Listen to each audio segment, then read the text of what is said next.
I'm Burt Lancaster. In this episode of The Unknown War, there are no battle scenes, no sounds of gunfire. This is the story of ordinary Russian civilians who worked to supply the military with tanks, planes, guns, whatever was necessary to win the war against the Nazis. Little is known about the planned evacuation of more than 1,500 Russian factories out of the path of Hitler's armies. Onto flat cars, freight cars, trucks went the components of factory after factory. Far to the east, beyond the Urals, here in Siberia, and here in Central Asia, the factories were reassembled. There, vital war material was produced for the fighting at the front. Our story, to the east.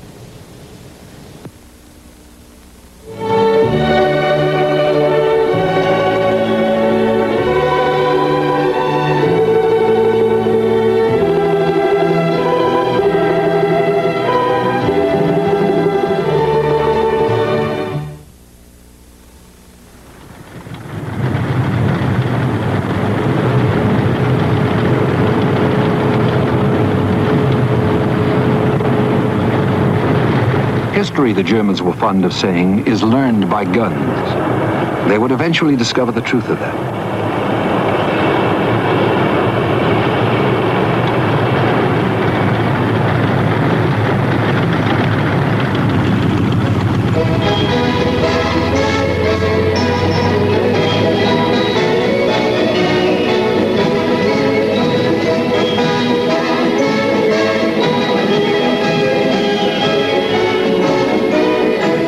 Nurtured since Bismarck to think in terms of blood and iron, they prepared in the spring of 1941 for Hitler's drive to the east. The Soviet Union, he had told them, was ripe for the plucking.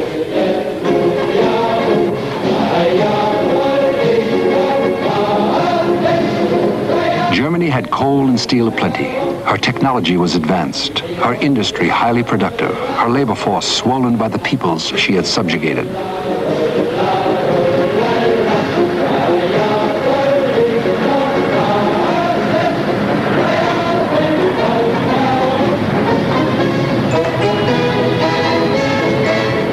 Germany under Hitler was united with a single aim.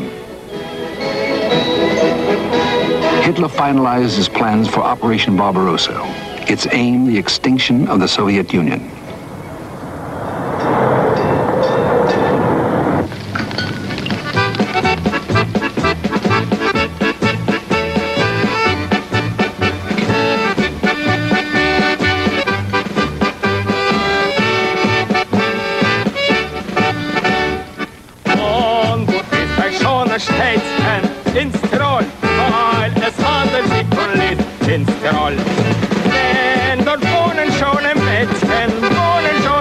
In the spring of 1941, Germany stood at the zenith of her power, and every German felt a part of it.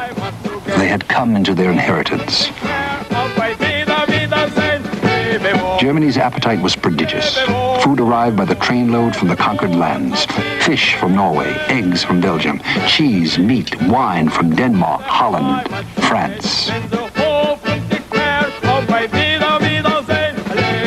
These were the fruits of victory.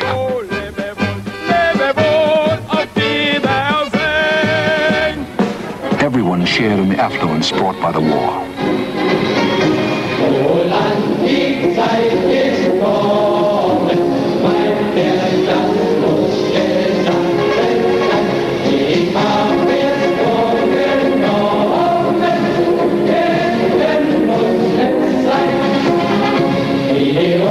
In less than a decade, trading on the disgrace of the First World War, Hitler had made Germans masters of all of Western Europe.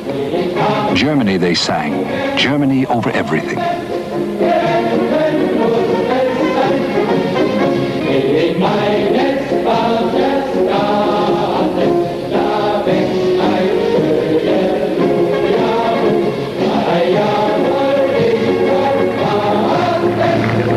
Now the pattern was repeated in the East on an enormous scale. On June 22nd, 1941, the Blitzkrieg swept over the border to devastate Russia, obliterating cities, towns, people.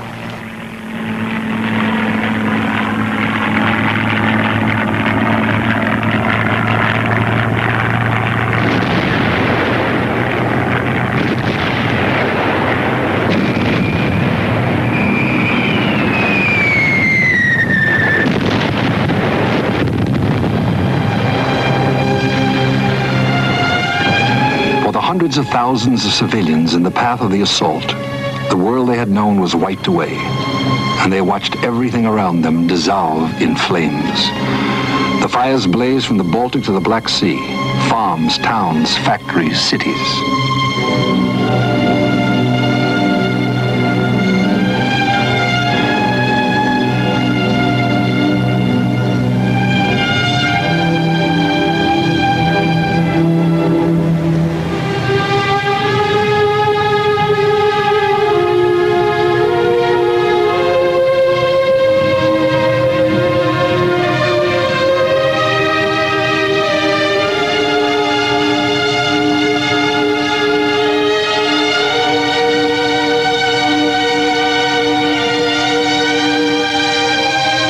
Survival lay in flight.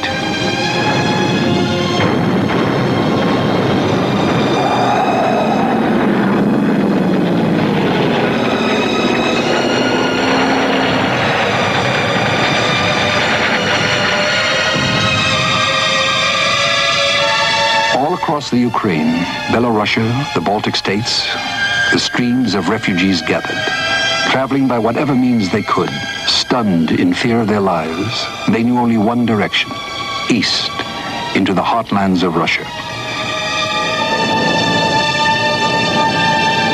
They took with them whatever was most precious.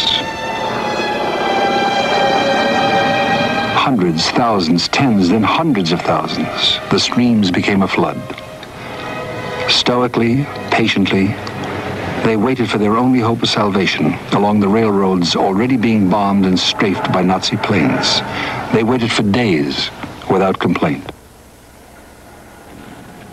Some not understanding, all just trying to survive.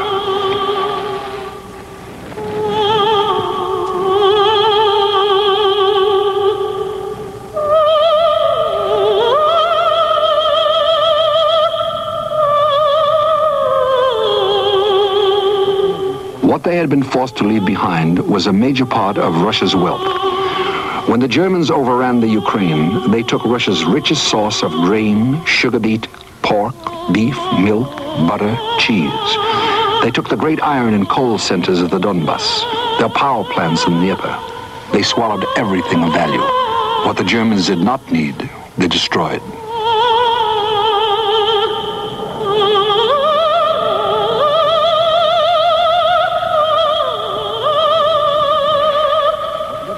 What little the victims had rescued from the devastation, they often had to jettison.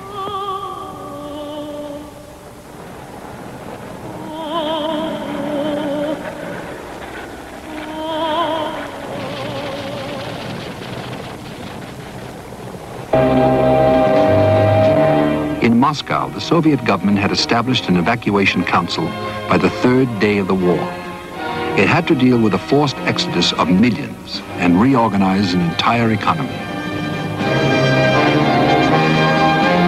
One of the organizers was Alexei Kosygin, later Prime Minister of the Soviet Union.